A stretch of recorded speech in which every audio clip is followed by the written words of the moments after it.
Papua New Guinea has a framework of international and national commitments for improving gender and social inclusion.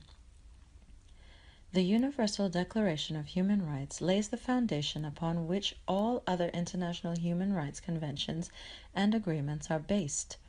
Drafted by representatives with different legal and cultural backgrounds from all regions of the world, the Declaration was proclaimed by the United Nations General Assembly in Paris on 10th of December 1948 as a common standard of achievements for all peoples and all nations.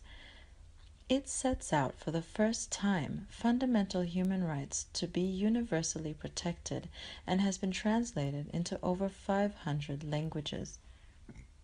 PNG's gender equity and social inclusion policy takes into account the articles under the Universal Declaration of Human Rights which concern gender equity, social inclusion, and development. These are Article 1.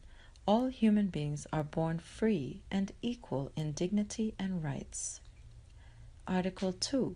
Everyone is entitled to all the rights and freedoms set forth in this declaration without distinction of any kind, such as a race, color, sex, language, religion, political or other opinion, national or social origin, property, birth, or other status. Furthermore, no distinction shall be made on the basis of the political jurisdictional or international status of the country or territory to which a person belongs, whether it be independent, trust, non-self-governing, or under other limitation of sovereignty. PNG has international commitments on the ratification of treaties and conventions in the areas of gender equity and social inclusion, including the Human Rights Charter made at all United Nations international conferences and GESI-related agreements. PNG is also a signatory to the Convention on the Elimination of All Forms of Discrimination Against Women, CEDAW, an international treaty adopted in 1979 by the United Nations General Assembly.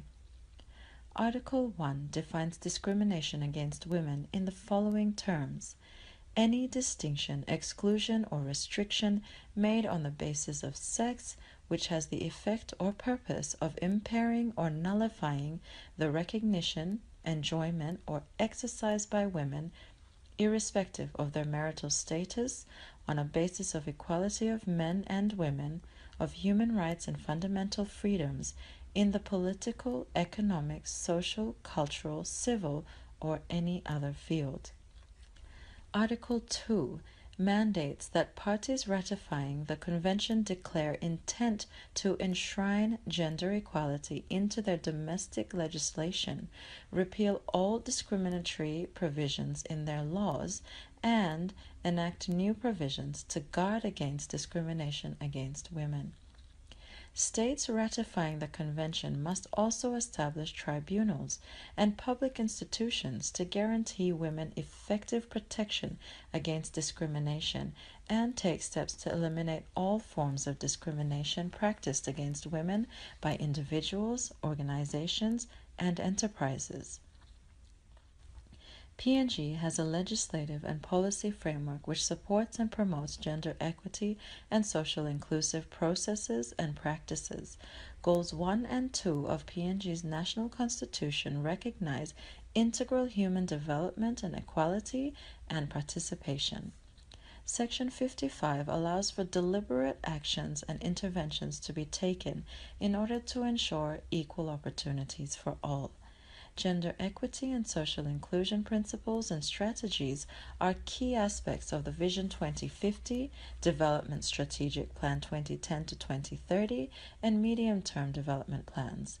In addition, there are a number of global and national goals, such as the Millennium Development Goals, which strive to bring our nation to an equal footing with other developed nations. The PNG government has also developed a number of national policies which support gender equity and social inclusion. These include the National Policy on Disability, Department for Community Development, the National Policy for Women and Gender Equality 2011 to 2015, Department for Community Development, and the National HIV/AIDS Policy, National AIDS Council Secretariat.